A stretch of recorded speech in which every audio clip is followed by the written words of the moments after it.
To the take यात्रा। My name is Nishant और आज की वीडियो में हम समझने वाले हैं कि .NET 7 वेब एपीआई में फिल्टरिंग, सॉर्टिंग एंड पेजिनेशन क्या होता है एंड देन हम इनको कैसे अप्लाई कर सकते हैं। So let's start. सबसे पहले क्या होता है कि जो आपकी रेस्ट एपीआईज होती है, ठीक है, अगर आप उसमें फिल्टरिंग, सॉर्टिंग एंड पेजिनेशन ये सब फीचर्स यूज करते हैं तो इससे आप सर्वर की परफॉर्मेंस एंड देन जो यूजर का एक्सपीरियंस होता है उसको आप इंप्रूव कर सकते हैं। अब बात कर लेते हैं कि फिल्टरिंग क्या होती है। सो लेट्स से जब भी कोई आपकी एपीआई रिक्वेस्ट कुछ डेटा रिटर्न करती है एंड देन आप क्या काम करना चाहते हैं, उस डेटा को किसी स्पेसिफिक क्राइटेरिया के बेसिस पे लिमिटेड करना चाहते हैं, राइट। आप नहीं चाहते कि वो सारा डेटा रिटर्न करे, उसमें से कुछ डेटा आपको चाहिए, तो उसके लिए आप फिल्टरिंग को यूज करते हैं। तो फिल्टरिंग क्या काम करेगी, लेट्स से कि सपोज कीजिए आपके पास एक स्टूडेंट्स का डेटा था एंड देन आप चाहते हैं कि सारा स्टूडेंट्स का डेटा रिटर्न ना हो, आप सिर्फ उन्हीं स्टूडेंट्स का डेटा रिटर्न करना चाहते हैं जो 10th क्लास में पढ़ते हैं, ठीक है। तो हम क्या काम कर सकते हैं, वहां पे डेटा को फिल्टर कर सकते हैं एंड देन फिल्टर करने के लिए हम क्या काम कर सकते हैं, एक कंडीशन पास कर सकते हैं कि जहां पे जो क्लास है 10th एंड देन वो जो कंडीशन है वो डेटा पे अप्लाई हो जाए एंड देन फिर हमें 10th क्लास का डेटा वहां पे रिटर्न हो। तो जब आप फिल्टरिंग यूज करते हैं तो उससे क्या होता है, एक तो जो आपकी सर्वर की एपीआई की जो परफॉर्मेंस होती है वो ड्रास्टिकली इंप्रूव हो जाती है, क्योंकि कई बार क्या होता है, लेट्स से कुछ एपीआई बहुत सारा डेटा रिटर्न करते हैं एंड देन वो डेटा होता है वो नेटवर्क के ओवर ही ट्रांसमिट होता है, ठीक है। कई बार ज्यादा डेटा होता है तो वो आपकी एपीआई को स्लो कर देता है एंड देन आप लिमिटेड डेटा अगर रिटर्न कर रहे हैं तो उससे आपकी एपीआई की परफॉर्मेंस जो होती है वो इंप्रूव हो जाती है। फिल्टरिंग मेथड्स के थ्रू अप्लाई कर सकते हैं एंड देन हमारे पास 3 तरीके के फिल्टरिंग मेथड्स होते हैं जिनकी हम बात करने वाले। फर्स्ट होता है पाथ पैरामीटर्स, ठीक है। तो क्या होता है, लेट्स से आपको जब भी किसी पर्टिकुलर कॉलम के बेसिस पे डेटा को फिल्टर करना होता है, ठीक है, तो हम क्या काम करते हैं, वो पर्टिकुलर वैल्यू हम जो यूआरएल का पाथ होता है, लेट्स से कि कोई मेथड जिस यूआरएल पे कॉल होगा उसका जो एड्रेस होगा उसके यूआरएल में कर्ली ब्रेसेस के बीच में हम क्या काम करते हैं, उस पर्टिकुलर वेरिएबल की वैल्यू को पास कर देते हैं। लेट्स से हमें क्या काम करना था, सपोज कीजिए आपके पास कोई प्रोडक्ट्स का डेटा है, राइट, एंड देन वो जो एपीआई है वो सारा डेटा रिटर्न कर रही थी, पर आपको क्या काम करना है, उस डेटा को कैटेगरी के अकॉर्डिंग लेके आना है। इसका मतलब 10 कैटेगरी का डेटा था आपके पास, पर आपको किसी पर्टिकुलर कैटेगरी का डेटा चाहिए, तो उसके लिए आप क्या काम करेंगे, जो यूआरएल पाथ है उसमें कर्ली ब्रेसेस में कैटेगरी की वैल्यू पास कर देंगे, ठीक है। जैसे कि आप यहाँ पे देख सकते हैं, तो जो आपका एपीआई एंड पॉइंट होगा वो इस तरीके से दिखेगा, get products category and then इसके साथ कर्ली ब्रेसेस में हमने वो कैटेगरी पास कर दी। तो अब ये क्या काम कर रही है, ये हमने एक नई एपीआई बना दी जो किसी पर्टिकुलर कैटेगरी का जो डेटा होगा उसको रिटर्न करेगी, या किसी पर्टिकुलर कैटेगरी के जो प्रोडक्ट्स हैं उनको वो रिटर्न करने वाली है। सेकंड होता है क्वेरी पैरामीटर्स, ठीक है। जब भी आपको क्या काम करना होता है, स्पेसिफिक क्वेरी पैरामीटर वैल्यूज के बेसिस पे डेटा को फिल्टर करना है, उसके लिए आप क्वेरी पैरामीटर्स को यूज कर सकते हैं। तो क्या होता है, आप इसको भी यूआरएल में ही पास करेंगे क्वेरी पैरामीटर्स को, बट इसमें आप पहले क्वेश्चन मार्क का यूज करते हैं। क्वेश्चन मार्क के बाद आप अपने क्वेरी पैरामीटर्स देख सकते हैं एंड देन अगर आपके एक से ज्यादा क्वेरी पैरामीटर्स है तो आप उनको एंड के थ्रू सेपरेट कर सकते हैं। जैसे कि अगर आप क्वेरी पैरामीटर को यूज करते हैं तो आपका जो एपीआई एंड पॉइंट है वो कुछ ऐसे दिखेगा, जैसे कि ये कौन सी एपीआई है, get end point, then slash products, उसको सारा प्रोडक्ट्स का डेटा चाहिए था, देन क्वेश्चन मार्क, हमने क्या काम कर लिया, क्वेरी पैरामीटर पास कर, that is price underscore GT equals to 50, क्योंकि मेरे को भाई उन प्रोडक्ट्स का डेटा दे दो जिनका जो प्राइस है वो 50 रुपए होता है। एंड देन जो क्वेरी पैरामीटर्स होता है ये most common and flexible methods होता है फिल्टरिंग के लिए, ठीक है, जिसको हम most of the time use करते हैं। थर्ड क्या होता है, रिक्वेस्ट बॉडी।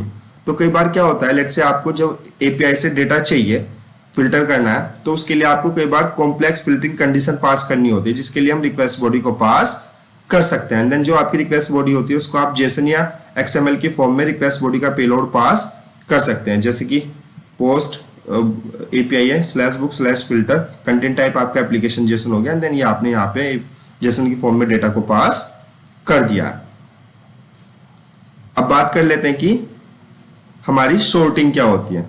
तो लेट्स से क्या होता है कि हर एक एपीआई क्या काम करते हैं, जब भी आप उसको रिक्वेस्ट करते हैं तो वो आपको डेटा को रिटर्न करते हैं, ठीक है। बट आप क्या चाहते हैं, आप ये चाहते हैं कि जो आपका एपीआई है जो डेटा रिटर्न कर रही है वो किसी पर्टिकुलर फॉर्म में अरेंज हो, तो उसको अरेंज करने की जो एबिलिटी होती है दैट इज कॉल्ड सॉर्टिंग, ठीक है। एंड देन अब आप क्या काम कर सकते हैं, सॉर्टिंग के थ्रू आपके जो डेटा होता है जिसको एपीआई रिटर्न करती है उसको आप 3 तरीके से सॉर्ट कर सकते हैं। अब ascending, descending and multiple column sorting. अब हम इन तीनों की 1 बाय 1 बात कर लेते हैं। सबसे पहले बात कर लेते हैं असेंडिंग सॉर्टिंग।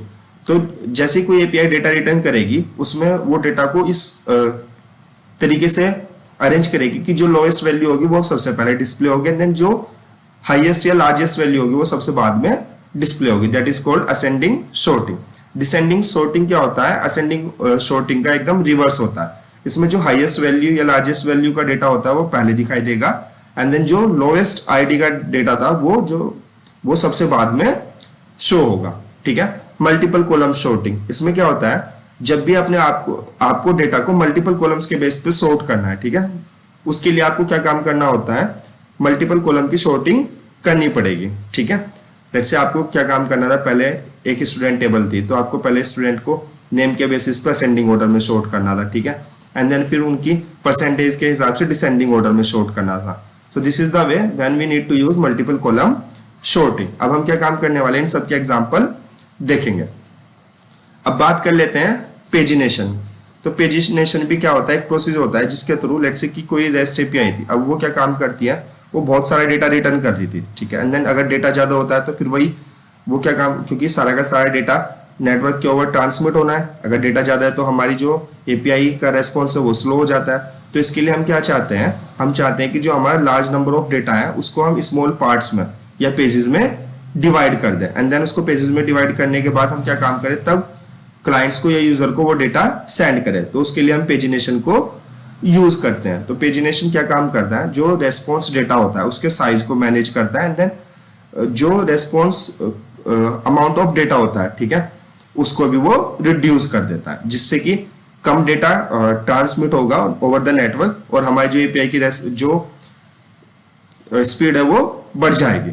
ठीक है। अब हमने समझ लिया कि सॉर्टिंग क्या होती है, फिल्टरिंग क्या होती है, एंड देन पेजिनेशन क्या होता है। अब इसको हम अपनी .NET जो एपीआई है उसमें अप्लाई कैसे करेंगे? तो उसके लिए हम क्या काम करने वाले हैं, एक सीव लाइब्रेरी होती है जो .NET में ही है, हम उसको यूज करने वाले हैं। एंड देन ये क्या काम करती है? ये लाइब्रेरी हमें अलाउ करती है कि हम इजीली एपीआईज के साथ जैसे इसको यूज करेंगे तो हम डेटा को पेजिनेट कर सकते हैं, फिल्टर कर सकते हैं, एंड देन सॉर्ट कर सकते हैं। अब हम कोड के थ्रू समझते हैं कि अपनी जो वेब एपीआई है उस पर हम फिल्टरिंग, सॉर्टिंग एंड पेजिनेशन को कैसे अप्लाई कर सकते हैं यूजिंग सीव पैकेज। तो यहाँ पे मैंने स्टेप्स भी दिए हुए हैं स्लाइड्स में, आप उन स्टेप्स को जाके भी चेकआउट कर सकते हैं। ठीक है। अब मैंने सबसे पहले बताया है कि हमें सबसे पहले क्या काम करना है, एक वेब एपीआई प्रोजेक्ट बनाना है। ठीक है। तो अगर आपको वेब एपीआई प्रोजेक्ट कैसे बनाते हैं वो चेक करना है तो मैं क्या काम करूंगा, जो मैंने वीडियोस ऑलरेडी क्रिएट किए हैं उसके ऊपर मैं उसका लिंक वीडियो के डिस्क्रिप्शन में डाल दूंगा, आप जाके चेकआउट कर सकते हैं। तो मैंने क्या काम किया है, यहाँ पे एक प्रोजेक्ट ऑलरेडी बनाया हुआ है जो मैंने बनाया था .NET 7 CRUD एपीआई ऑपरेशन के लिए। उसमें मैंने क्या काम किया हुआ है, मॉडल में 2 मॉडल यहाँ पे डिफाइन किए हुए थे, to do and then user, और मैंने उसका कंट्रोलर लिख के माइग्रेशन सब किया हुआ है, एंड देन ये सारी की सारी एपीआईज चल रही हैं। तो आप ये वहाँ पे वीडियो जाके चेकआउट कर सकते हैं। अब हमें सोचना है कि जो हमारे पास वेब एपीआई लिखी हुई है कि उसमें हम ये सब ऑपरेशंस को कैसे अप्लाई करेंगे। तो सबसे पहले हमें क्या काम करना है, स्टेप 1 जो कि प्रोजेक्ट क्रिएट करना था, that we have already created. Second step है हमारा कि हमें सीव पैकेज को इंस्टॉल करना है। तो सीव पैकेज को इंस्टॉल कैसे करेंगे, यहाँ पे जाएंगे प्रोजेक्ट पे, मैनेज न्यूगेट पैकेजेस पे जाएंगे, मैनेज न्यूगेट पैकेजेस पे जाके ब्राउज में जाएंगे, वहां पे सीव को टाइप करेंगे, एंड देन देखिएगा ये सीव पैकेज है जिसको मैंने ऑलरेडी इंस्टॉल किया हुआ है। ठीक है। सो आप यहाँ पे जाके भी चेकआउट कर सकते हैं। अगर मैं जाऊँ यहाँ पे डिपेंडेंसीज में आप पैकेजेस में जाएंगे तो आप देखेंगे सीव पैकेज यहाँ पे ऑलरेडी इंस्टॉल्ड है। ठीक है।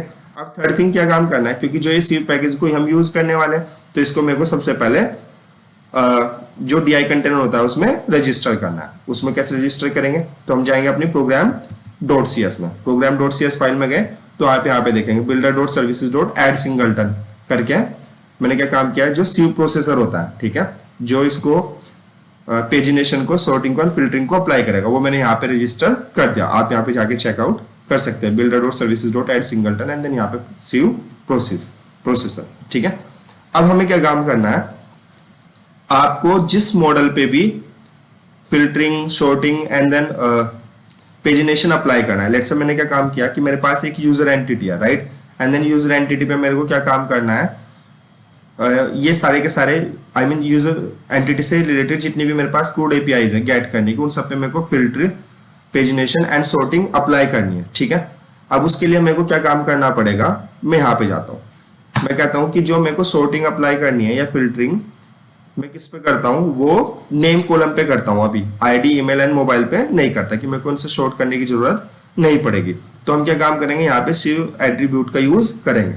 तो सबसे पहले स्क्वायर ब्रैकेट में हम यूज करेंगे सिव, ठीक है। तो ये आ गया सिव। उसके बाद हम क्या काम करेंगे, कैन, सबसे पहले मैं इसकी डिपेंडेंसी यहाँ पे ऐड कर देता हूँ यूजिंग सिव डॉट एट्रीब्यूट्स। अब यहाँ पे हम डाल सकते हैं कैन फिल्टर। तो यहाँ पे आ गया कैन फिल्टर मैंने दे दिया यहाँ पे ट्रू, ये डेटा को फिल्टर भी कर पाएगा। देन मैंने दे दिया कि can sort, yes can sort equals to true, ठीक है। तो अभी मैंने क्या काम किया है, जो शॉर्टिंग और जो फिल्टरिंग अप्लाई किया वो मैंने सिर्फ नेम कॉलम के थ्रू किया। आप आईडी, ईमेल और मोबाइल इन तीनों कॉलम के थ्रू क्या काम कर पाएंगे, अभी डेटा यूजर के जो डेटा आएगा उसको ना तो फिल्टर कर पाएंगे ना ही शॉर्ट कर पाएंगे। क्लियर, पेजिनेशन ऑलरेडी अप्लाई हो जाएगा। मैं भी आपको दिखाऊंगा वो कैसे कैसे होता है। एंड देन जो मैंने फिल्टरिंग एंड देन सॉर्टिंग किया है यूजर एंटिटी की गेट एपीआईज पे, वो मैं सिर्फ किस कॉलम पे कर रहा हूँ, नेम कॉलम पे। अब मैं क्या काम करता हूँ, मैं जाता हूँ यहाँ पे कंट्रोलर्स में। तो कंट्रोलर में मैंने क्या काम किया हुआ है, एक यूजर कंट्रोलर ऑलरेडी लिखा हुआ है, ठीक है। तो अब मैं यूजर कंट्रोलर में यहाँ पे क्या काम करूंगा, जो यूजर कंट्रोलर का कंस्ट्रक्टर है उसमें क्या काम कर दूंगा, सी प्रोसेसर की डिपेंडेंसी को इंजेक्ट कर लूंगा। एंड देन उसी के थ्रू हम क्या काम करने वाले हैं, ये सारे ऑपरेशंस को परफॉर्म करने वाले हैं। तो सबसे पहले मैंने ले लिया एक वेरिएबल प्राइवेट रीड ओनली सी प्रोसेसर, ठीक है। देन यहाँ पे मैंने इसका नाम ले लिया सी प्रोसेसर। अब मैं इसी का काम करता हूँ, यहाँ पे जो कंस्ट्रक्टर है उसमें पास कर देता हूँ। यहाँ पे देखिएगा सी प्रोसेसर, और ये यहाँ पे मैंने इसको पास कर दिया। अब मैं क्या काम कर देता हूँ, इस कंस्ट्रक्टर के अंदर यहाँ पे अंडरस्कोर सी प्रोसेसर को मैं ये वैल्यू भी असाइन कर देता हूँ, ठीक है। मेरा इतना काम हो गया। अब मेरे को क्या करना है, अब मैं आगे बताता हूँ। अब सपोज कीजिएगा कि जितनी भी गेट एपीआईज थी, ठीक है, तो गेट एपीआईज कौन सी थी, सबसे पहले मैं गेट ऑल वाली जो एपीआई थी उस पर आपको अप्लाई करके दिखा दे रहा हूँ।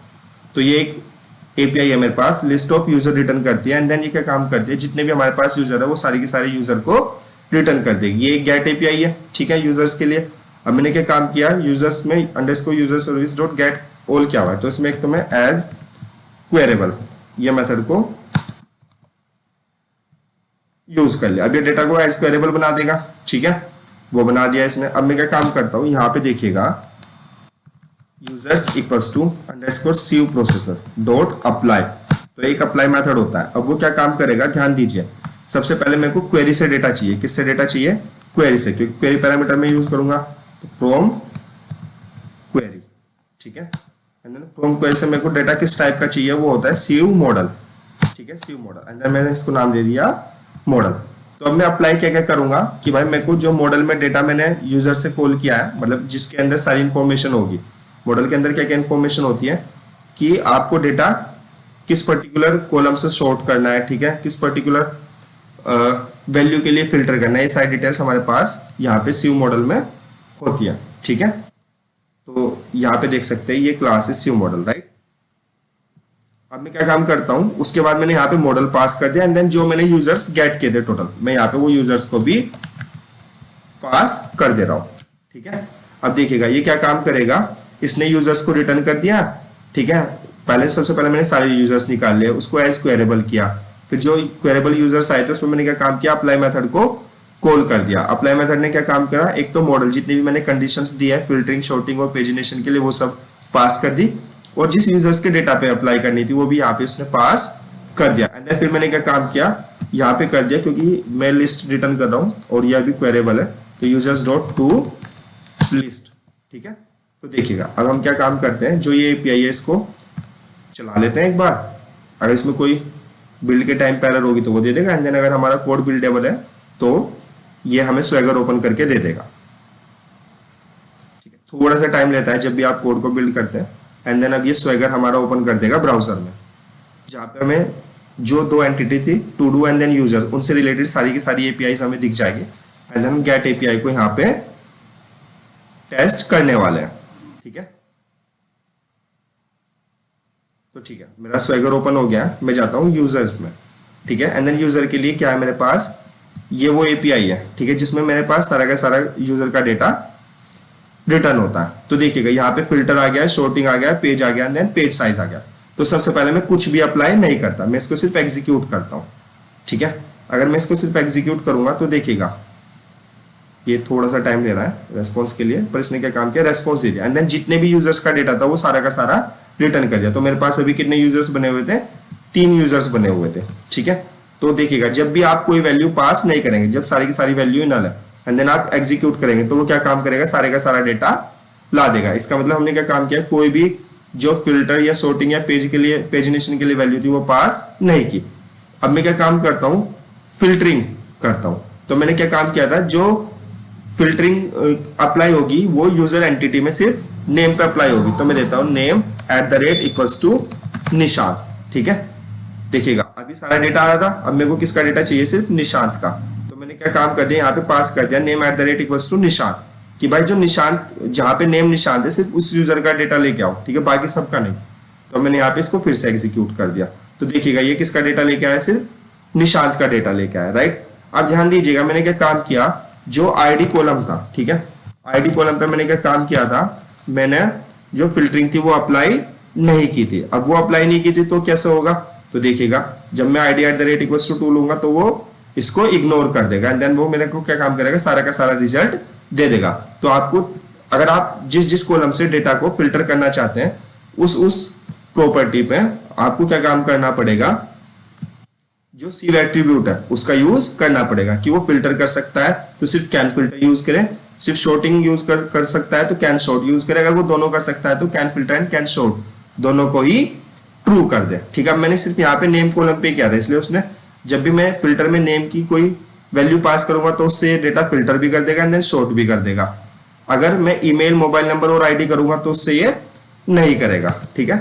अब बात कर लेते हैं हम यहाँ पे पेजिनेशन की। लेट्स से मैंने क्या दिया कि एक पेज बनाया और एक पेज पे मेरे को क्या चाहिए, जो पेज साइज है वो 1 ही होगा, ठीक है। तो फर्स्ट पेज के लिए क्या काम करेगा, सिर्फ पहला डेटा लेके आएगा और वो डेटा क्या होगा, ID 2 का, ठीक है। तो देखिएगा अब मैंने यहाँ पे पेज साइज कितना दे दिया, 1। तो कितना डेटा लेके आया, फर्स्ट एलिमेंट जो यूजर था, फर्स्ट यूजर, उसका पूरा का पूरा ऑब्जेक्ट लेके आ गया। अब मैं यहाँ पे दे देता हूँ पेज साइज, जो पेज है वो 2 दे देता हूँ, पेज साइज अभी भी 1 है। तो अब की बार ये सेकंड ऑब्जेक्ट उठा लाएगा, ठीक है। अब मैं पेज 3 दे दूंगा तो ये क्या काम करेगा, जो लास्ट डेटा था वो उठा के लेके आ जाएगा। क्लियर हुआ। अब अगर आप चाहते हैं कि हर पेज पे कि पहला पेज चाहिए और पेज का साइज जो कितना होना चाहिए वो 2 होना चाहिए, ठीक है। तो इस बार ये क्या काम करेगा, 2 यूजर का डेटा यहाँ पे उठा के लेके आ गया, ठीक है। अब बात कर लेते हैं शॉर्टिंग की। तो क्या काम करना होता है, जब भी आपको डेटा को किसी पर्टिकुलर कॉलम से असेंडिंग ऑर्डर में शॉर्ट करना होता है। जैसे मेरे को नेम से डेटा को शॉर्ट करना था, तो यहाँ पे आप उस कॉलम का नाम दे दें एपीआई में, शॉर्ट्स में, एंड देन आप एग्जीक्यूट कर दें। तो देखिएगा जो आपका डेटा आएगा वो नेम के अकॉर्डिंग उसने शॉर्ट करके दे दिया है। पहले निशांत, फिर टैक यात्रा, एंड देन फिर टैक यात्रा प्रोग्रामिंग, ठीक है। अगर आप चाहते हैं कि जो डेटा है आपको वो डिसेंडिंग ऑर्डर में शॉर्ट हो गया है, तो उसके लिए आप क्या काम करेंगे, लेट्स से मेरे को नेम के अकॉर्डिंग सारे डेटा को डिसेंडिंग ऑर्डर में शॉर्ट करना है। तो डिसेंडिंग ऑर्डर में शॉर्ट करने के लिए आप प्रॉपर्टी नेम से पहले एक बार हाइफन या डैश जो भी आप बोलते हैं वो लगा देंगे। अब मैं इसको फिर से एग्जीक्यूट करता हूँ, तो इस बार एग्जीक्यूट देखिए तो देखिएगा जो डेटा था वो डिसेंडिंग ऑर्डर में आ गया विद नेम। सो पहले टैक यात्रा प्रोग्रामिंग, फिर टैक यात्रा एंड फिर निशांत, ठीक है। तो आज की वीडियो में इतना ही था कि हम अपनी वेब एपीआई में filtering, pagination and then sorting कैसे अप्लाई कर सकते हैं। And then sieve NuGet package का यूज करके it become very simple to apply all these 3 operations in web API, ठीक है।